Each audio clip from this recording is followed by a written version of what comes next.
Muchísimas gracias, Julián. Quería sobre todo conectarme antes para saludarte y, bueno, Claro. darte la bienvenida un año más a nuestra programación que el Instituto Cervantes tiene ya publicada en nuestros canales habituales. Tenemos ya todo el primer trimestre eh, programado con una oferta muy interesante. Tú, en este caso, tus conferencias nos van a llevar por todo el siglo XX, sobre todo por tres periodos bien marcados de nuestra historia reciente, sin duda tres momentos fundamentales para entender la sociedad que hoy somos, tanto la guerra civil como el periodo de la dictadura y después la transición desde la dictadura a la democracia. Y serán, iniciando hoy, tendremos de nuevo la cita con Julián el 15 de febrero a las 6 y el 15 de marzo. En ese sentido, no quiero perder más tiempo ya del retraso acumulado, decir que Julián Casanova es una persona altísimamente formada. Su trayectoria como catedrático de Historia Contemporánea de la Universidad de Zaragoza le ha llevado también a ser profesor visitante en importantes universidades como la Central European University de Viena. Ha publicado muchísimas obras de divulgación y de contenido científico sobre nuestra historia más reciente, sobre el conflicto, sobre la ruptura de España. Es inútil que yo ahora haga el elenco de todas tus publicaciones, mayoritariamente con crítica, con Marcial Pons, con Ariel y, por ejemplo, con Carlos Gil Andrés, que has escrito Historia de España en el siglo XX, con Ariel en 2009, además de que las obras de Julián Casanova han sido traducidas al turco, al árabe, al inglés, por supuesto, llevando la difusión y la divulgación de su estudio histórico más allá del ámbito español, ¿no? En ese sentido, ha sido además profesor visitante, como he dicho, en muchas universidades europeas, también americanas y latinoamericanas, y es miembro del Institute for Estudios Avanzados de Princeton. Así que, Julián, te escuchamos con esta primera conferencia sobre la Guerra Civil Española. Adelante y mil gracias. Muy bien, gracias Ana por esta presentación. Gracias, por supuesto, al Instituto Cervantes de Nápoles por invitarme de nuevo a difundir la historia en estos momentos en los que presente y pasado se junta en tantos países, en tantos debates. Yo estoy en estos momentos en Ann Arbor, en la Universidad de Michigan. Estoy de profesor distinguido en el Center for Europe and Eurasia de la Universidad de Michigan, y saludo a todo el mundo. Buenas tardes en Italia y en España, donde está la mayoría de la gente. Buenos días para mí. Y efectivamente voy a introducir un ciclo de 3 conferencias que he elegido porque creo que forman parte, por un lado, de un debate político, pero también historiográfico importante.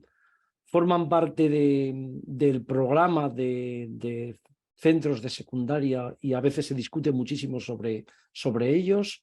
Y sobre todo creo que, empezando por la Guerra Civil Española, tenemos que seguir difundiendo síntesis que sean rigurosas, pero que a la vez ofrezcan un atractivo para aquella gente que se aproxima a la historia sin mucho conocimiento, pero también para investigadores e historiadores que puedan debatir a través de lo que yo voy a introducir aquí. Lo que voy a hacer fundamentalmente es explicar por qué la guerra civil fue la consecuencia de un golpe de Estado, que ese es un tema importante cuando se habla de los orígenes de las guerras civiles, en este caso de la española. Introduciré después los aspectos más importantes que creo que en 40-45 minutos todo el mundo debería conocer. Por supuesto que hay buenas introducciones en libros. He ofrecido una bibliografía de 10 libros básicos al Instituto Cervantes, que no sé si la pueden colgar en algún momento para que todo el mundo la tenga. Entonces voy a introducir esos principales aspectos ordenados por en la siguiente forma. Cómo el golpe de Estado provocó una división en 2 zonas de España, lo que he llamado España partida en 2, que no es necesariamente una España dividida solo en 2 zonas, como vamos a ver. cómo eso generó una violencia sin precedentes, con una deshumanización del contrario. El golpe de Estado sustituyó la política por las armas. Cómo esa guerra que empieza, un golpe de Estado que empieza de una forma interna, se internacionaliza en un escenario internacional donde ya estaba Stalin, Hitler, Mussolini, y era imposible reducir un conflicto civil a una sola nación y con las fronteras de una nación en Estado. Hablaré después de las dos zonas, el desarrollo político, las diferencias entre las dos zonas, y acabaré concluyendo por qué Franco ganó la guerra, con un epílogo dedicado a las memorias que nos queda de todo eso y a los debates también políticos y usos políticos que queda de todo eso. Entonces, básicamente lo que voy a hacer con 4 hilos conductores que me gustaría que todo el mundo captara. Primero, que la historia, por mucho que tengamos que reducirla, sintetizarla, siempre tiene que estar centrada en personajes de carne y hueso, en personas, en élites, en dirigentes, pero también en personas que aparentemente pertenecen a ese grupo que llamamos ordinario y del que nos suele costar sacar información y fuentes. Luego, esto de introducir personas, actores, protagonistas de carne y hueso es un elemento fundamental en la historia. Segundo lugar, yo siempre he defendido que es imposible analizar la guerra civil y la historia, y esto me va a servir para introducir las otras 2 conferencias también, yendo solo a los documentos oficiales o a los grandes acontecimientos. Y como he planteado muchas veces, necesitamos introducirnos en carreteras secundarias, descender a marcos micro, descender a aspectos que no han sido muy estudiados y que tenemos que hacer esfuerzos los investigadores. Tercer lugar, y este es un tema también importantísimo, no hay un conflicto como una guerra civil en Europa en el siglo XX que no tenga que compararse. Hay que comparar, hay que elevar, hay que introducir con el telescopio el tema origen, en este caso la guerra civil. Y por último, detrás de todo lo que voy a decir yo, están mis investigaciones, pero están las investigaciones de enormes estudiantes que se convirtieron en profesores, de notables profesores, de profesores que han investigado muchísimo, con lo cual yo soy deudor exactamente también de todos estos conocimientos que solemos citar en notas a pie de página cuando tenemos libros y no tanto en conferencias de 40 a 45 minutos. Pero que se sepa que este es un poco el reconocimiento. Tengo que hacer justicia a todo lo que se ha escrito y también crítica absoluta a todo lo que acaba siendo mitos o lugares comunes de desprecio del conocimiento. Acabo con eso. Cuando introducimos este tipo de investigaciones, estamos también advirtiendo a la gente de que la ignorancia y el desprecio del conocimiento es un elemento fundamental en el ataque ideológico que hay en estos momentos frente a la historia. Por eso necesitamos seguir con este tipo de investigaciones.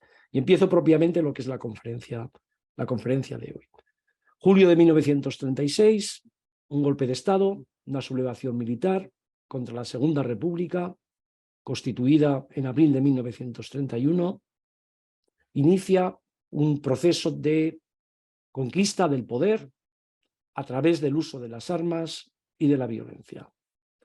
Ese golpe de Estado no pudo cumplir con los objetivos que se había marcado, que era la conquista del poder en Madrid, del gobierno central, para echar abajo al gobierno republicano y destruir, derogar leyes, pero destruir también todas las actividades sindicales, políticas, republicanas que se habían desarrollado en España desde 1931. No pudo conseguir los objetivos porque hubo resistencias.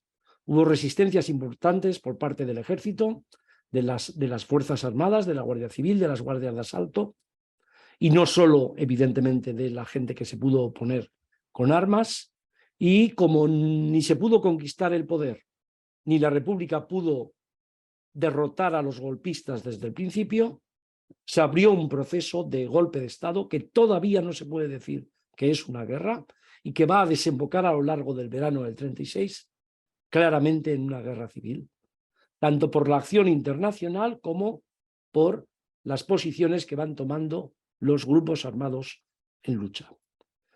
Ya que haya un golpe de Estado que provoque una guerra civil, ya nos habla de dos cosas muy importantes. La primera, el golpe de Estado, una sublevación militar para cambiar el destino de las sociedades, no era tan común en la Europa de aquellos momentos. Sí que era común llegar al poder a través de procesos de movilización importantes que los fascistas, fundamentalmente desde Italia, consolidaron después en Alemania con los nazis, o era común que en algún momento una invasión extranjera o la división de fuerzas armadas en determinados países provocara conflictos armados. Luego, estudiar la guerra civil es estudiar también la peculiaridad que supone tener un ejército que interviene en política y que se subleva frente a una legalidad constituida que está, de algún modo, cuestionando el orden social, el orden político, cultural que habían establecido las élites en la sociedad española antes de 1931 y que la República había comenzado, solo había comenzado a cuestionar. Este es un elemento importante porque, salvo en Grecia, no vamos a encontrar procesos de ese tipo de sublevaciones militares, de intervención sistemática de políticos, o sea, de militares en la política. La segunda cosa también es muy importante. Todos esos movimientos contrarrevolucionarios, ultraderechistas, fascistas, que emergen en Europa y que poco a poco van liquidando todas las repúblicas democráticas, todos esos movimientos pudieron llegar al poder porque prácticamente no tuvieron resistencias. Las destruyeron desde el principio. Como en España no ocurrió eso en julio del 36, se abrió un proceso de confrontación armada. Luego, el hecho de que haya una resistencia nos lleva también a otra conclusión importante. La primera, que no solo fueron militares los que se sublevaron y todos estaban de acuerdo, sino que había sectores del ejército que apoyaron la legalidad constituida. Sin ellos, el tópico de que la resistencia popular es la que echó abajo el golpe no se sostiene, porque evidentemente hubo una participación a favor de la República de grupos de policía, de Guardia Civil e instituciones armadas. Y en segundo lugar, está clarísimo que hay una resistencia popular por todo lo que había representado también la República. Si no se entiende esto, no se entiende por qué hay una guerra civil a la altura de julio de 1936 o empieza en julio de 1936. Aquella gente que cree que la guerra civil es el resultado de conflictos, luchas internas, un ADN guerra civilista en la sociedad española que venía desde tiempos ya del siglo XIX con las guerras carlistas y que era como una especie de, insisto, seña de identidad de la historia de España, no va a entender absolutamente nada. Nos siguen repitiendo ese cliché, ese lugar común, pero les voy a presentar solo dos contrafactuales que eran muy sencillas en aquel momento. La primera, que el golpe de Estado hubiera triunfado. No hubiera habido nunca una guerra civil. Se hubiera abierto un proceso de represión, de violencia y de dictadura desde julio del 36. Luego todo aquel mundo, toda aquella gente que dice que en España la única salida era una guerra civil inevitable, está planteando lo que ya conoce, pero no lo que podría haber pasado, por supuesto, en caso de que el ejército hubiera triunfado. Y el segundo contrafactual es que si se hubiera producido una derrota del ejército en aquel momento sublevado por parte de la República, con las Fuerzas Armadas Españolas, lo normal es que se hubiera abierto pronto o tarde, no de forma muy larga, de larga duración, de nuevo el conflicto armado. Luego ese es el primer punto que me gustaría trazar. ¿Quién estaba con los sublevados en aquel momento que va recorriendo todo ese proceso? Por supuesto, están los militares sublevados, el ejército de África, esto es importantísimo, que va a poder pasar las tropas a la península. Está un grupo considerable de clases, de gente de orden, por arriba, por abajo, bajo el paraguas del catolicismo, católicos fascistizados, monárquicos radicalizados hacia el fascismo, que han defendido la destrucción de la República por medios armados. Y hay sectores sociales muy amplios, que no solo son sectores dominantes, sino que también incluye a lo que Juan José Castillo llamó hace mucho tiempo propietarios muy pobres. capas sociales, campesinas, pequeños propietarios, ínfimos propietarios, que están bajo el paraguas ideológico del catolicismo, de la CEDA hasta el 36, y apoyan la sublevación y reclutan a miles, a decenas de miles de estos propietarios, pequeños propietarios, en Castilla, en Aragón, en una buena parte del norte de España, la causa de los sublevados. En contra de los sublevados, evidentemente, está la mayor parte del gobierno legalmente constituido, políticos, republicanos, socialistas, anarquistas. Esta es una peculiaridad. Hay un grupo considerable en España orientado por el anarquismo que en el momento en que empieza a producirse esa ruptura con el gobierno republicano que ha provocado la sublevación, van a defender no ya una república, sino una revolución social. Luego, el golpe de Estado genera dos cosas. Por un lado, un intento radicalizado, militarizado, violento y que tiene conexiones con el fascismo internacional para echar abajo la república. Y por otro lado, un movimiento revolucionario desde abajo, que también participan socialistas, comunistas, que es un grupo minoritario, pero fundamentalmente socialistas y anarquistas en las grandes ciudades donde la sublevación militar fracasa. Ya no van a defender la república, que ha fracasado de alguna forma al mantener el orden. El golpe de Estado no la ha derribado, pero ha tambaleado los fundamentos del orden, y con las armas van a defender un proceso revolucionario desde abajo. Esto es muy importante de entender, y sobre todo va a tener dos ciudades donde se va a centrar todo esto. Madrid, y para lo que el anarcosindicalismo significa, Barcelona. Ese proceso de apertura de un conflicto armado provocado por un golpe de Estado se convierte muy pronto en un proceso de violencia desatada, de una forma indiscriminada, también de una forma discriminada, lo vamos a ver, que no tiene antecedentes antes del 18 de julio, por mucho que se diga que la República desde el principio había provocado la violencia, había habido insurrecciones, por supuesto que estaban las insurrecciones anarquistas, octubre del 34, pero siempre habían podido ser reprimidas por las fuerzas del orden. El golpe de Estado provoca desde el principio un proceso violento de deshumanización del contrario, donde los que lo apoyan desde el principio van a eliminar a sus enemigos políticos, de clase, ideológicos, culturales. Y provoca en la zona donde fracasa el golpe de Estado un proceso revolucionario, violento, frente a los sublevados, frente a las élites y a la gente del orden, frente a la Iglesia Católica y al clero. En ese proceso de violencia no es una violencia desatada de forma espontánea o por aquella animadversión y aquella ADN o seña de identidad que había de guerra civil ya en España, sino que en el momento en que se abre el proceso en el que la política es sustituida por las armas, la violencia va a tener explicación en todo lo que estaba en los ejes de debate político, cultural, económico, social, que había abierto la República. Digamos pues que a partir de julio del 36 la violencia refleja los grandes puntos de confrontación que abre la República frente a la sociedad tradicional española. El primero y muy importante es el ejército y la Iglesia, las dos burocracias que la República interpretó, una militar, otra eclesiástica, que bloqueaban cualquier intento de modernización y de democratización. En su gran mayoría, las dos instituciones están a favor del golpe. Es evidente que donde el golpe triunfa, la Iglesia y el ejército, lo podemos ver, lo pueden ustedes ver en numerosos libros, desempeñan un papel importante en la violencia frente a lo que ellos consideran el enemigo. Está clarísimo también que hay un eje que es la tierra. La República había organizado, había proyectado un plan de reforma agraria, se aprueba en septiembre de 1932.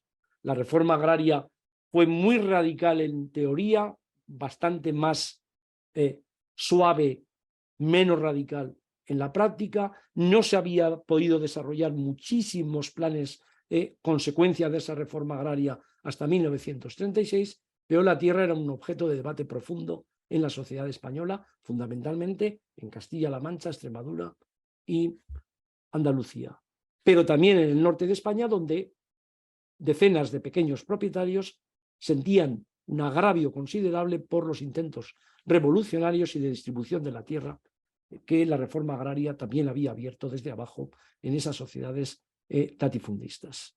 La tierra es otro elemento fundamental. El tercer elemento fundamental es la cultura, la educación, controlada hasta ese momento y casi monopolizada por la Iglesia. Que la República abre ahí un proceso en el que evidentemente la Iglesia sale perjudicada desde el punto de vista de las leyes republicanas.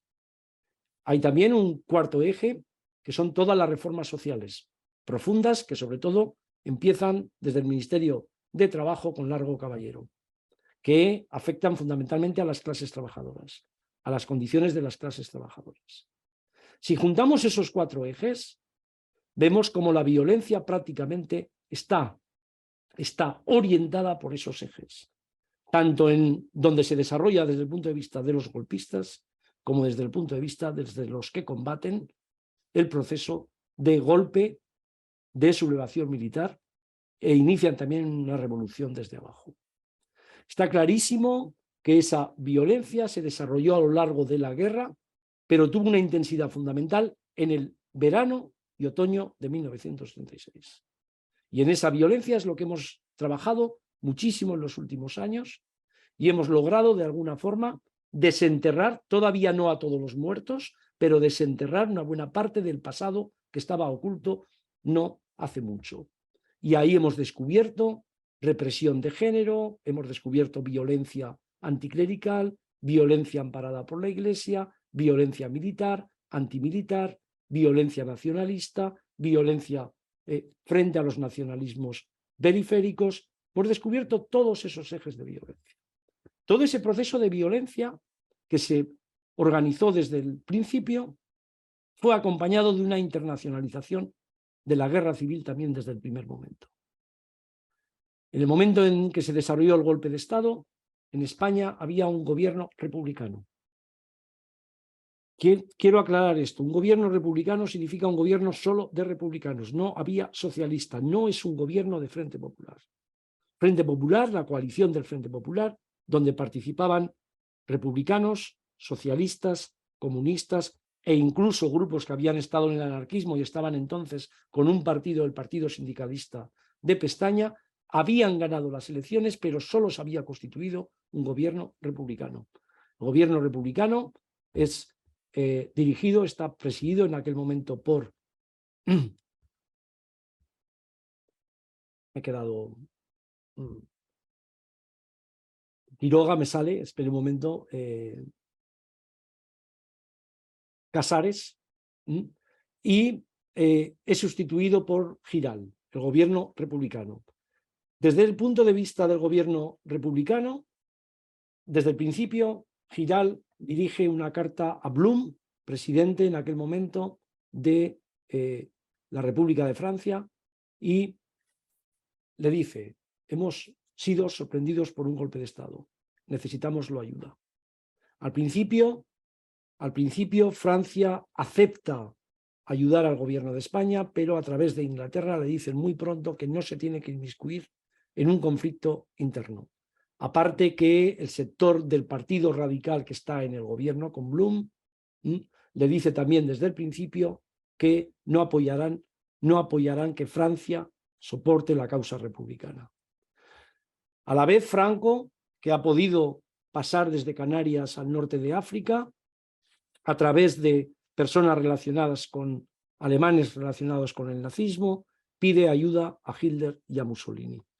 A finales de julio, Italia y Alemania habían dado ya el visto bueno para mandar la ayuda y los aviones para poder pasar las tropas desde África, las tropas del ejército colonial, desde África hasta la península.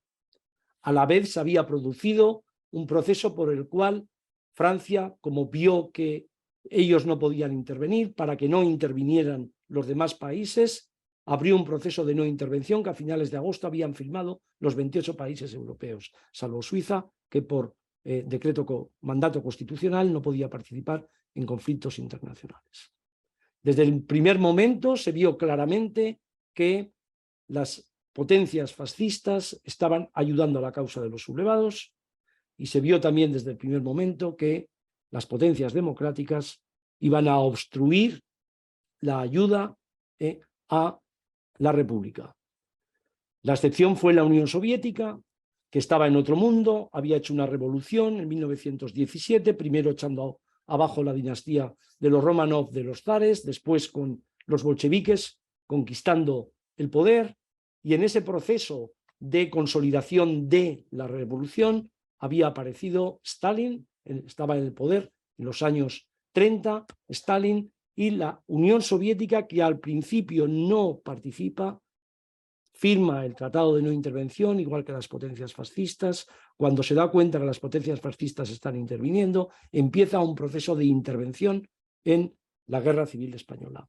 Todo esto empieza aproximadamente a principios de octubre, se ha empezado a decretar o a ordenar desde la Unión Soviética esa intervención a finales de septiembre, y a mediados de octubre empieza una intervención de la Unión Soviética que rompe también con el tratado firmado de no intervención por parte de todas las potencias europeas.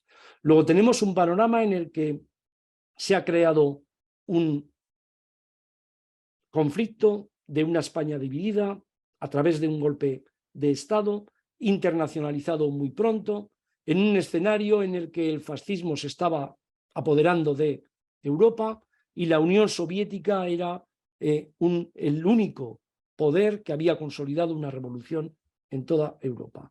Cuando empezó la Guerra Civil Española, de todas las repúblicas que se habían formado, empezando por Portugal en 1910, siguiendo por la mayoría de repúblicas que se habían creado por la derrota de las potencias centrales en la Primera Guerra Mundial, y por España, que había creado la última república en el 31, a la altura de julio del 36, solo 3 repúblicas estaban en aquel momento todavía no destruidas por el fascismo. Una de ellas, Austria, va a haber un Anschluss invadida por Hitler y por el ejército nazi, que prácticamente la va a destruir a la República de Austria, que estaba ya en un proceso de derechización y consolidación del fascismo. La segunda es Checoslovaquia, que va a aguantar hasta el Pacto de Múnich en septiembre de 1938, y la tercera es España. Cuando el 1 de abril de 1939 Franco gane la guerra, todas las repúblicas, sin excepción, otra cosa es la de Irlanda, que lleva un proceso diferente, todas las repúblicas en el continente de Europa, desde Portugal en 1910, que habían surgido desarrollándose después de la Primera Guerra Mundial hasta la República Española, habían sido destruidas por fuerzas militares, ultraderechistas o fascistas. En ninguna de ellas se había podido consolidar una revolución a lo bolchevique. Esta es una enseñanza clarísima que deberíamos comprender fundamentalmente en este proceso que estoy explicando. Esa España partida en dos, muy pronto con desarrollos de violencia extrema, con participación de sujetos, de grupos sociales importantes, que después voy a tratar de delimitar, con una internacionalización que había, digamos, extendido el conflicto a lo que yo llamé, o he llamado en algunas ocasiones, una guerra internacional en suelo español. La República se fragmentó desde el principio, y los sublevados trataron de buscar desde el principio una unión en el poder, un poder único. Quiere decir esto, que en la zona sublevada, después de una junta de defensa de varios militares creada en Burgos, donde están representados los principales golpistas, Mola en el norte, Queipo de Llano en el sur, Franco viniendo de África, donde ya no está Sanjurjo, que ha muerto en un accidente de aviación en Casaes, en En Portugal, ¿no? nada más producirse el golpe de Estado, cuando estaba acudiendo a España porque él era, en teoría, el que iba a presidir ese golpe de Estado.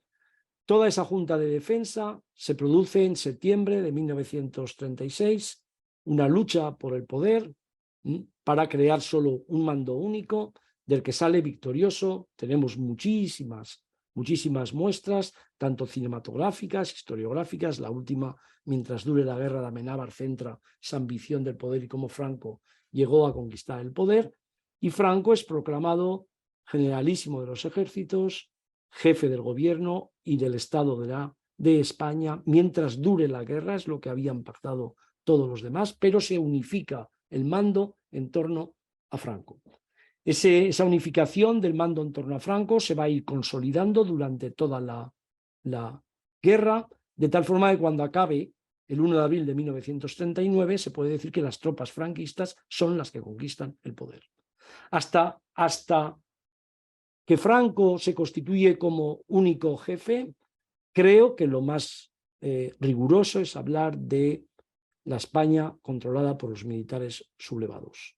La represión y la violencia que ocurre al principio hasta octubre del 36 es fundamentalmente una violencia dirigida por militares sublevados en provincias, en diferentes ciudades, apoyada por falangistas, carlistas y gente de orden, por milicias también civiles, armadas por los militares. Este es el proceso que se desarrolla en la España de Franco. Es un proceso que al principio es también muy fragmentado, pero a partir de abril del 37 se produce una unificación de las fuerzas políticas, fundamentalmente por la intervención de Serrano Suñer, con notable importancia y notable influencia del fascismo italiano y del nazismo alemán, y que va a provocar prácticamente una fascistización de la zona controlada por los militares sublevados y por Franco, en instituciones políticas, en formas de actuación, por supuesto con una presencia también importantísima del ejército y de la Iglesia. No es solo un proceso de fascistización civil, sino que las dos instituciones, la eclesiástica y la militar, siguen teniendo un papel muy importante. Cuando Franco o las tropas de Franco, el 1 de abril, acaba la guerra, nadie cuestiona al caudillo, en el que ha empezado ya, o sobre el que ha empezado ya, un culto importantísimo, y se han sentado las bases de lo que va a ser la España franquista a partir de 1939. La zona republicana es bastante más complicada. La zona republicana tuvo 3 jefes de gobierno desde julio de 1936 hasta el 1 de abril de 1939. Casares Quiroga, está aquí ya en mi cabeza, fue sustituido por Giral. Giral domina el gobierno solo con republicanos hasta el 4 de septiembre de 1936. Quiere decir que toda esa primera parte de la violencia de los comités revolucionarios, de los grupos revolucionarios que emergen en Barcelona, en Madrid y en otras ciudades, en ese momento todo ese proceso está presidido no por socialistas y republicanos, sino por un gobierno republicano que es el gobierno de Giral. El mismo Giral y Azaña se dan cuenta que ellos ya no representan a esa base social tan amplia y revolucionaria que ha abierto el derrumbe de los aparatos de Estado por parte del golpe de Estado, y que necesitan incorporar a las fuerzas que representan mejor a esos grupos sociales que están armados con milicias apoyando al ejército que no ha apoyado a la sublevación. Y desde ese punto de vista, la persona elegida es Largo Caballero. Largo Caballero es en aquel momento el principal dirigente del socialismo, del partido y de la UGT, de la Unión General de Trabajadores. Largo Caballero, desplazado del poder, primero claramente por un pacto con Azaña y después por las elecciones de 1933, pensó que nunca volvería el Partido Socialista al poder, a no ser que fuera a través de un proceso revolucionario, pero en septiembre de 1936 Largo Caballero forma un gobierno con republicanos, un gobierno con las fuerzas sociales que estaban representadas desde abajo, entran por primera vez en la historia de Europa no soviética, de la Europa occidental, central, del este, entran por primera vez en el gobierno 2 ministros comunistas, y el 4 de noviembre, también con Largo Caballero presidiendo el gobierno, habrá una noticia que realmente es extraordinaria, porque 4 personas representantes de la CNT y de la FAI, que habían defendido siempre el antipoliticismo, entran el 4 de noviembre en el gobierno. Desde ese punto de vista, desde septiembre de 1936 hasta mayo, los sucesos de mayo de 1937, el hombre fuerte del gobierno es Largo Caballero. Largo Caballero intenta un proceso de centralización, que lo va consiguiendo, y también un proceso controlado también por la CNT de frenar el proceso revolucionario desde abajo. Este es algo muy importante, de la misma forma que también tratan de frenar, esto se ve muy claramente en las investigaciones sobre la violencia, los asesinatos en masa que habían ocurrido desde el primer momento del golpe de Estado por parte de aquellos que se habían opuesto al golpe de Estado. En mayo del 37, unos sucesos importantísimos en Barcelona, provocados también por un sector radical de la CNT que no quiere esa disciplina y ese orden de estar en el gobierno, por críticas clarísimamente relacionadas con crisis de subsistencia en las poblaciones de Cataluña, donde había empezado a acudir ya una importante población que iba huyendo de los golpistas y de los sublevados en otras partes de España. Después de esos sucesos de mayo del 37, Azaña nombra presidente de gobierno a Negrín.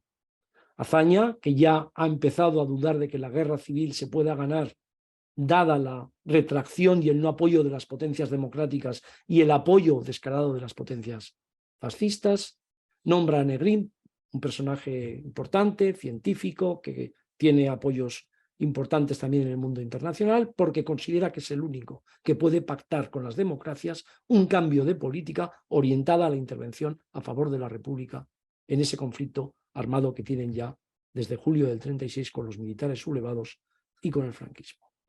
Negrín va a ser el representante del tercer jefe de gobierno hasta el final de la guerra que tiene la República, en un proceso en el que prácticamente la revolución ya está congelada, desaparecen los grandes movimientos sociales y revolucionarios desde abajo, desde lo que es el control de la revolución en Barcelona, desaparece el Consejo de Aragón en la parte oriental de Aragón, controlada por los republicanos, que había sido un gobierno anarquista, controlado por anarquistas, con un proceso importante de colectivizaciones, de revolución, y todo eso es controlado en el momento en el que Negrín llega, se consolida en el poder. Negrín trata por todos los medios, y la República trata por todos los medios, de conseguir el apoyo internacional. No hay grandes momentos en los que se vea que eso puede ocurrir, y en septiembre del 38, cuando en el Pacto de Múnich Hitler y Mussolini imponen condiciones a Daladier y a Chamberlain y ceden la parte de los Sudetes de Checoslovaquia, Negrín y la República comprenden que ese es el final también de la República Española. Se está produciendo en aquel momento los últimos coletazos de la batalla del Ebro, la batalla más importante que había habido durante la Guerra Civil Española, y poco después las tropas de Franco entran en Madrid. La Guerra Civil acaba en aquel momento. Voy a tratar de establecer 8 o 9 cosas que creo, observaciones que creo que deberían quedar muy claras desde el principio. La primera, que ese proceso de violencia en una y otra zona tiene enormes diferencias. La primera gran diferencia es que en la zona republicana se puede ver con los registros de defunciones, prácticamente a la altura de febrero o marzo de 1937 empieza a bajar de una forma muy clara. Ya antes se ve en algunas zonas también de forma clara ese proceso de violencia, y se empieza a controlar el proceso de violencia. En la zona de los militares sublevados y franquistas es verdad que conquistan ciudades, la República no lo conquista, no conquista una ciudad salvo Teruel en el invierno del 37 al 38. Cada vez que se produce una conquista de una ciudad, se produce el mismo proceso de terror caliente, como lo he llamado yo, de no registrados, de asesinados sin registrar, sin pasar por el registro, de defunción, y desde ese punto de vista hay una gran diferencia en el número que se produce en las dos zonas. Estamos hablando de 55.000 asesinados en la zona republicana, que están prácticamente todos recogidos en la causa general, y estamos todavía investigando a los miles de personas no registradas, desaparecidas, de los que todavía no tenemos constancia clara, y sin embargo las investigaciones ya han puesto más o menos una cifra cercana a los 90.000, 100.000 muertos durante la guerra civil en la zona controlada por los sublevados y después por Franco. Hay una diferencia importante. La segunda es que en realidad el proceso de violencia desatado por los golpistas se hace en nombre de la civilización occidental, en nombre de la religión. En la zona republicana hay un proceso revolucionario donde el anticlericalismo desempeña un papel muy importante, pero también la destrucción de las clases dominantes, que era uno de los sueños de los procesos revolucionarios que venían desde el siglo XIX.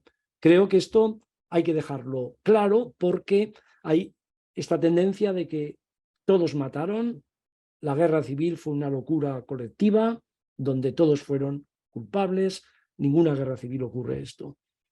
Lo cual no quiere decir que el historiador ponga de forma maniquea la bondad o la maldad de los actores. Lo que sí que pone son las cifras, los análisis, las interpretaciones sobre ese proceso. En segundo lugar, hay que comprender que desde la zona republicana, empezando por Azaña, aunque no compartido desde abajo por el proceso revolucionario, se tiene la percepción de que ellos no querían una guerra que le han provocado a través de un golpe de Estado. Esto no se cansa de repetirlo Azaña, y esa es la forma de buscar ayuda en el mundo internacional. Sorprendidos por un golpe de Estado, necesitamos consolidar la democracia y para eso necesitamos no ser derrotados por las tropas franquistas. Frente a esto, es evidente que hay una tendencia política hoy mediática en las redes que nos dice que en realidad la República hubiera caído en la esfera soviética si no hubiera ganado Franco y hubiera sido peor. Las fuentes nos dicen de forma muy clara que la única forma en que la República hubiera ganado la guerra hubiera sido con apoyo francés y sobre todo británico, y por lo que pasó en la historia a partir del 45, no hubieran permitido en aquel momento un régimen comunista en un país occidental. Aparte de que todo hubiera cambiado a partir de la primavera del 40 con la invasión nazi de Francia, y si hubiera habido un triunfo republicano en España con la invasión de la península ibérica.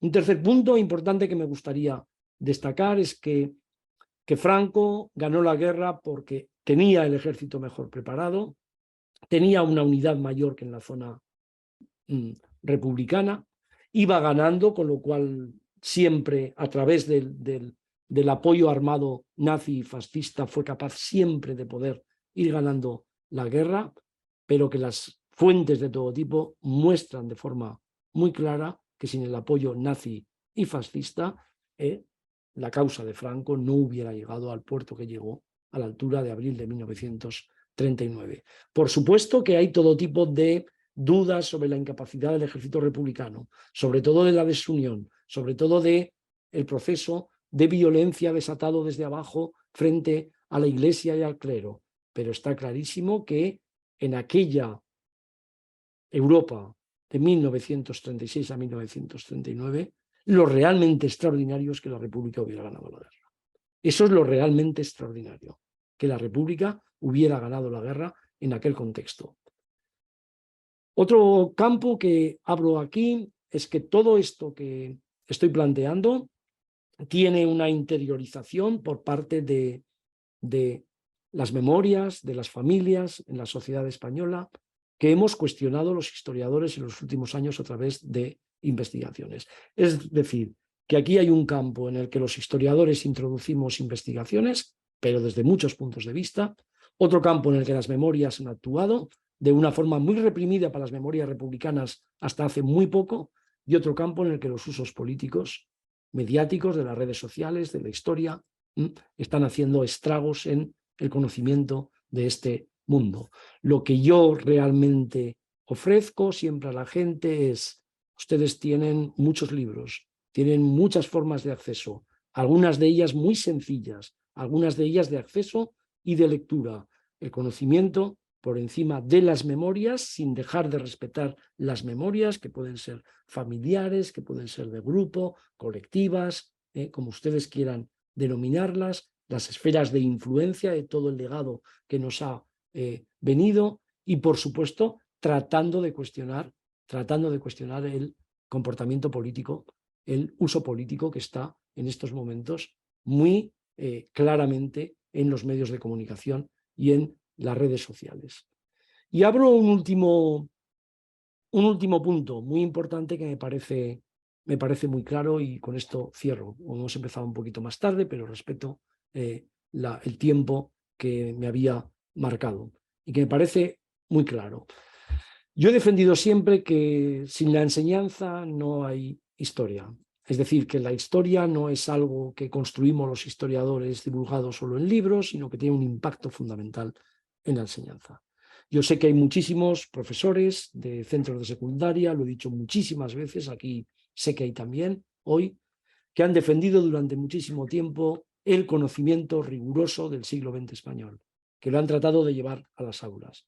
Pero también sé que ha habido muchos obstáculos para que el conocimiento histórico, para que este siglo XX fuera llevado a las aulas, no a través de manuales ya establecidos muchísimas veces y a veces realmente sin adaptar a las investigaciones, sino que muchas veces también con muchos problemas y obstáculos, entre ellos el hecho famosísimo por muchos de que el siglo XX siempre se estudia al final, el siglo XX español en segundo de bachillerato, solo para aquellos que se van a presentar a la selectividad con un programa muy largo en el que prácticamente el siglo XX es un invitado final antes de examinarse y de ir después a la selectividad.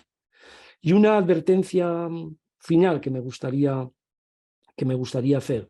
Yo sé que las investigaciones de historia en estos momentos están siempre cuestionadas por gente que creen que los historiadores hacemos siempre lo que hacen todos los demás, que es opinar, que hay historiadores de izquierdas, de derechas y que todos estamos estableciendo nuestros argumentos. Frente a eso, yo siempre planteo que la gente, los historiadores que tienen como seña de identidad la honradez intelectual y el rigor investigador, cumplimos siempre dos principios. No dejamos nunca de investigar y de decir lo que la gente no quiere recordar, el pasado oculto, y nunca adaptamos el pasado y lo que encontramos a lo que pensamos en el presente. Dicho de otra forma, que cuando tenemos que cambiar nuestras percepciones, nuestras tesis, nuestros argumentos, porque las fuentes, las investigaciones de otros colegas nos demuestran lo contrario, la honradez intelectual significa que hay que ceder en esos argumentos y en esas tesis. Luego la investigación histórica es siempre un trabajo, un proceso continuo de aprendizaje, de investigación, de difusión.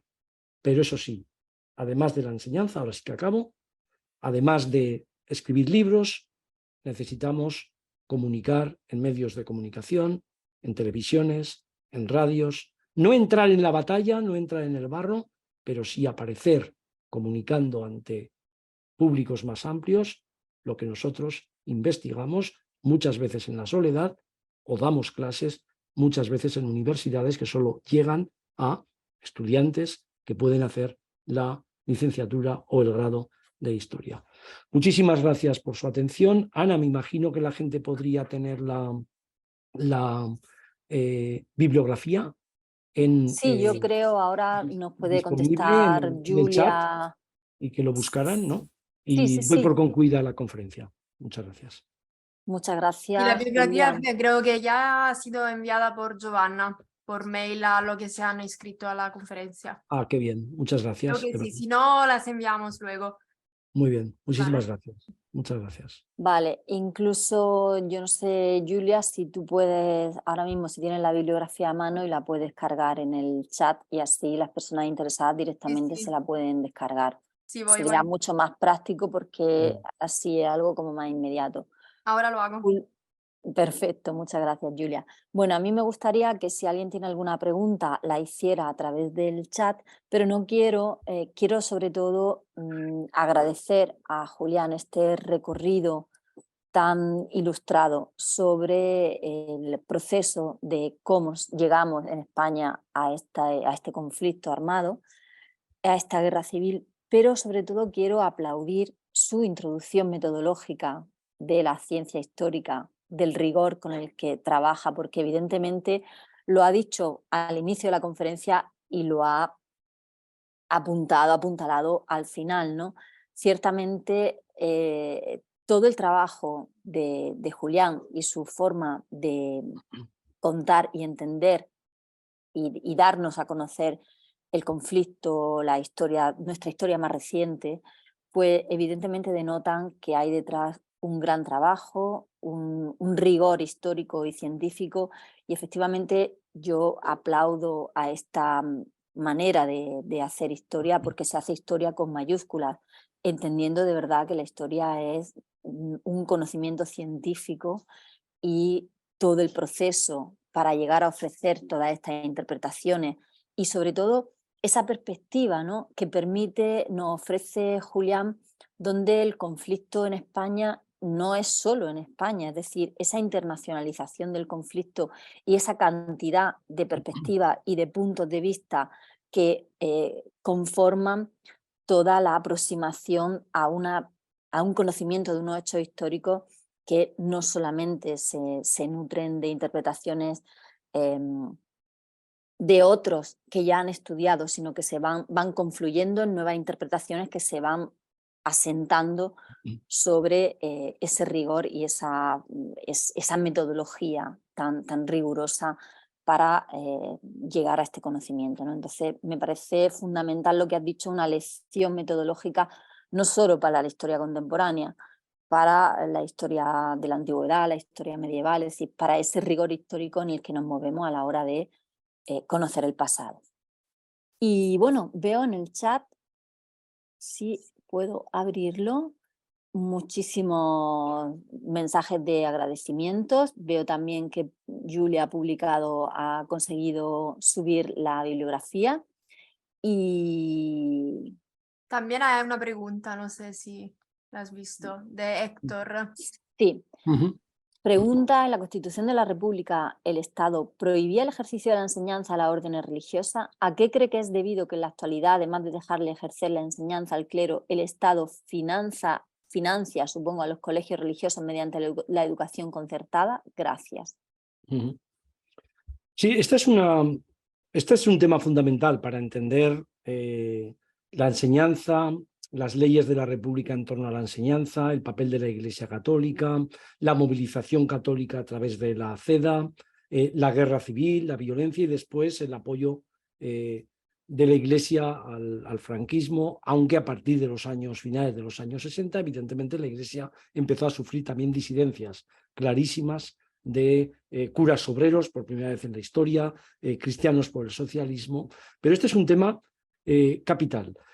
Hay que aclarar una cosa, lo que hizo la Constitución fue desarrollar una separación Iglesia y Estado, y después a través de leyes que salían de esa Constitución, del mandato constitucional, en una ley de confesiones y congregaciones religiosas es cuando se prohibía la enseñanza religiosa en escuelas, sobre todo en los centros de secundaria.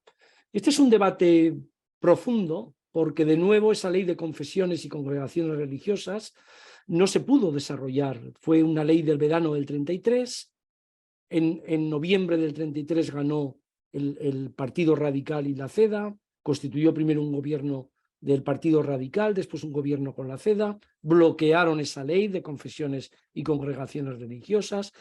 Es decir, lo que estoy tratando de clarificar es que todas las leyes republicanas fueron amenazantes en teoría y muchísimo menos amenazantes en la práctica, porque no se pudieron desarrollar la mayoría de ellas.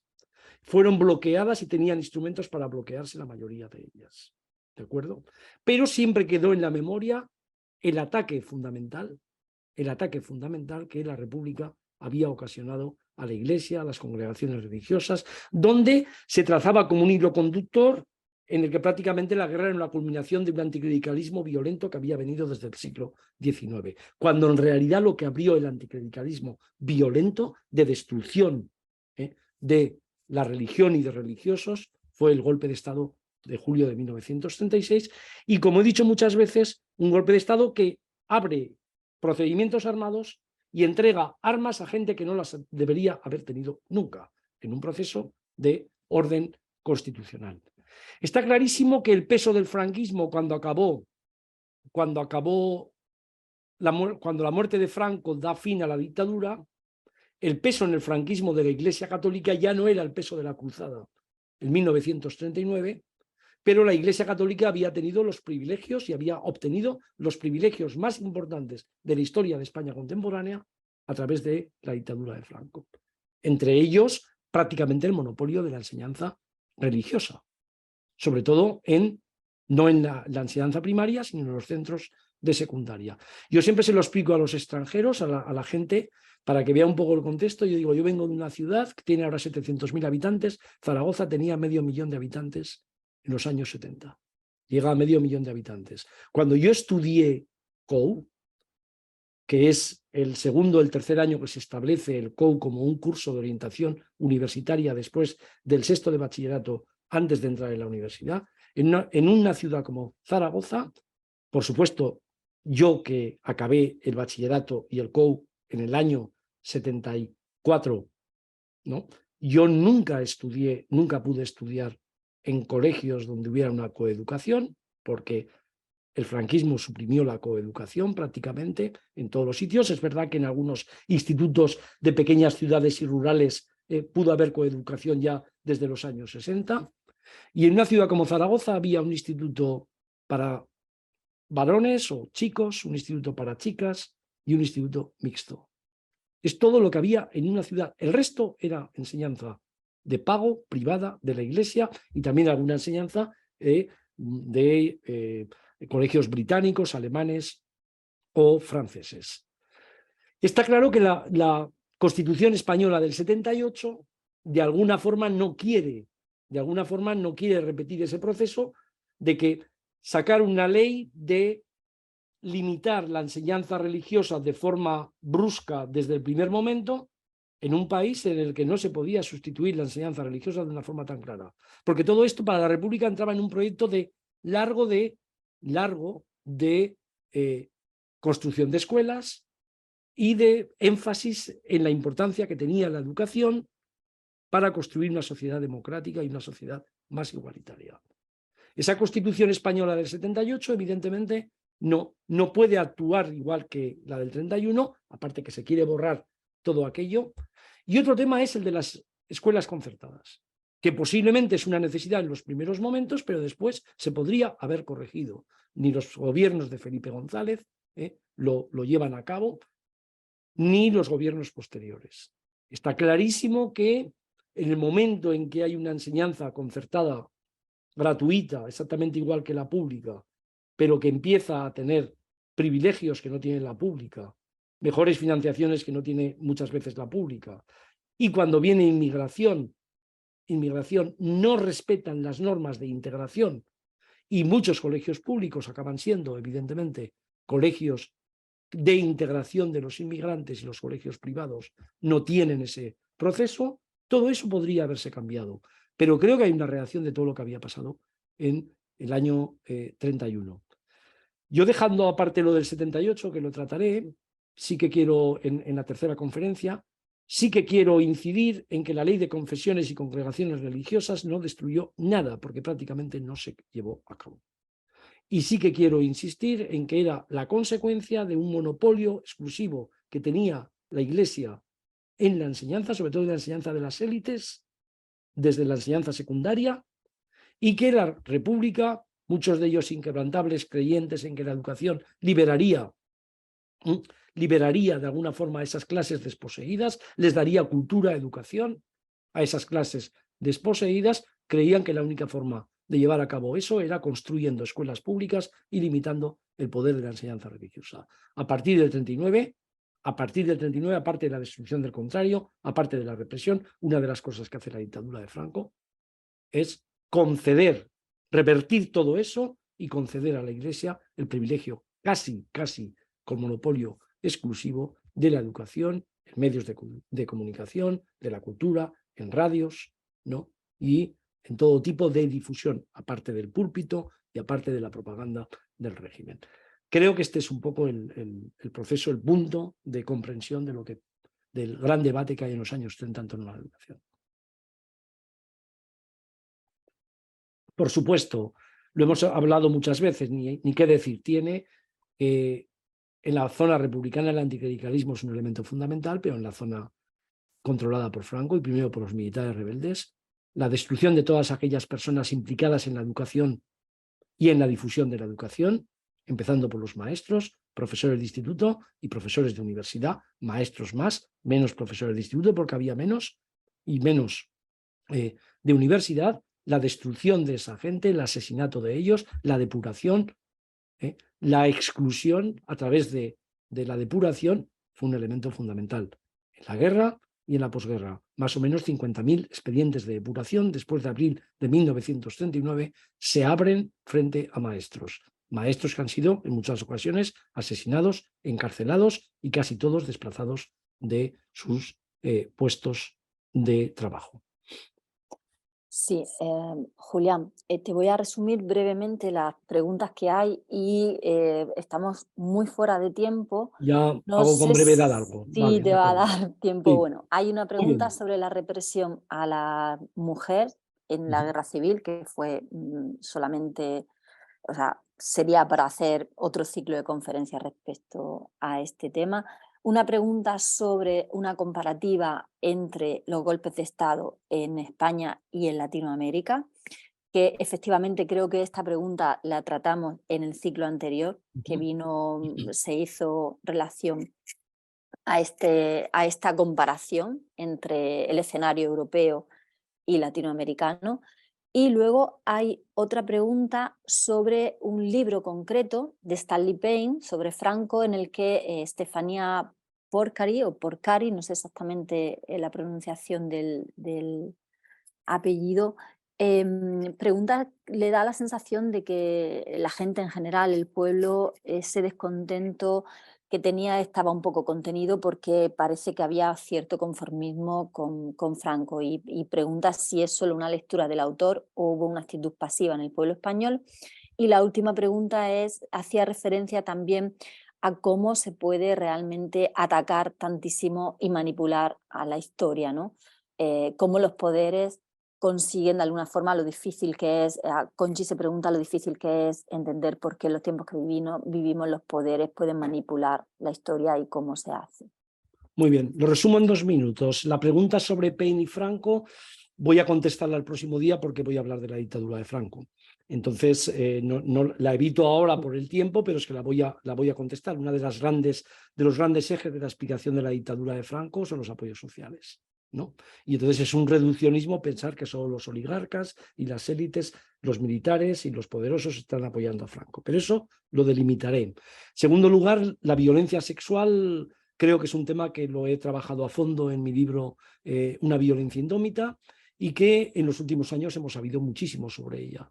Y también hay una diferencia clarísima de muertes de mujeres asesinadas en la zona republicana, que son escasísimas comparadas con las mujeres asesinadas en la zona franquista, que fundamentalmente tienen características o porque han dado un paso al frente, se han atrevido a desafiar el orden existente hasta ese momento o son familiares de personas ya represaliados. Luego es curioso como muchas de las mujeres asesinadas por los sublevados y después por los franquistas en la guerra civil, no estoy hablando después, son además hijas, hermanas o madres de personas ya asesinadas por su militancia republicana, socialista, comunista o anarquista. Tiene además una simbología muy clara en la persecución, en la violación, en el aceite de ricino, en el rapado de pelo. Creo que sería bueno, Ana, que al año que viene organizáramos una conferencia sobre la violencia sexual y todas las investigaciones que ha habido en los últimos años. Y por último, ¿cómo es posible toda esta manipulación? Yo creo que aquí hay, y lo he dicho muchas veces, por un lado porque se tardó muchísimo en introducir los contenidos de la enseñanza rigurosa en los libros de texto. Y ahí hay también una parte importante de responsabilidad de los historiadores que a veces no hemos sabido comunicar, transmitir con precisión nuestras investigaciones dirigidas a grupos más o menos cultos y educados, pero limitados, ampliadas estas investigaciones y esta comunicación a gente que sin embargo lee libros de periodistas, de propagandistas o de falsos historiadores que se distribuyen a través de las grandes editoriales y a través de los medios de comunicación. Luego ahí hay un elemento importante. El segundo elemento es porque creo que toda Europa tiene a partir de finales del siglo XX un gran debate historiográfico sobre lo que había pasado, político sobre lo que había pasado en el siglo XX, que va aumentando en todos los sitios, y el ruido político y el ruido mediático prácticamente ha impedido que el conocimiento aparezca allí. Y además muchísimos historiadores que saben muy bien difundir la historia a través de sus escritos no participan en esta difusión pública a través de redes o a través de los medios de comunicación. Luego las voces que se escuchan son otras. Ese es un elemento importante. Y en tercer lugar, porque creo que en el momento de revitalización de la ultraderecha en todos los países, la vuelta de la mentira, de la propaganda, de los ecos, en el que el Partido Popular no participa porque supuestamente es un partido democrático, pero está siempre allí, ¿no? No hay que mirar al pasado, hay que mirar al futuro, eso removerá a los muertos, y mientras tanto seguimos teniendo a los muertos en las cunetas donde muchísima gente no ha encontrado a sus familiares, y mientras tanto seguimos alimentando los clichés y los tópicos de que la guerra fue una especie de locura colectiva, que el franquismo fue una especie de necesidad porque al fin y al cabo España no sabía convivir, y que al final Franco acabó modernizando a España y preparando la transición. Este discurso básicamente es el compartido en estos momentos por Vox y por el Partido Popular desde la política, y es un discurso que está totalmente erradicado en la historiografía. Este sería el punto final. Ana, sí.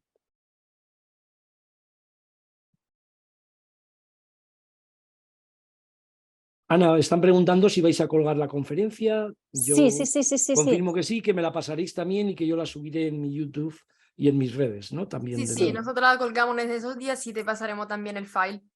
Muy bien, Sí. muy bien. Bueno, yo quiero Pues, agradecer a todo el tierra sana. público también su gran participación, que en algún momento de la conferencia y durante prácticamente todo el tiempo hemos tenido casi 125 personas, con lo cual me parece un rotundo éxito. Gente que se habrá conectado desde muchísimos lugares para este inicio de ciclo. Y bueno, desear a todo el mundo un muy feliz 2023. Y Julián, a ti un especial agradecimiento por tu interesante conferencia y tu aportación a nuestra programación, que continuaremos seguramente con la futuro ciclo de la violencia sobre las mujeres y bueno, la violencia aplicada en la represión de este conflicto. Muchísimas gracias, Julián. Muchas gracias y nos vemos el 15 de febrero, ¿no? Con la dictadura de Franco, pero mientras tanto colgaremos. Yo también quiero agradecer, y ya acabo también, a todas las personas que se han conectado. Realmente es muy gratificante para mí ver cómo hay muchísima gente interesada en estas conferencias que voy dando en muchísimos sitios del mundo, y eso significa que estamos conectando la educación, la enseñanza, y estamos combatiendo de alguna forma la ignorancia. Buenas tardes a todos. Genial, y mucha salud. buenas tardes. Mucha Gracias. salud. Buenas tardes, gracias, Dios, Julián. Dios, gracias. Dios. Hasta luego. Dios.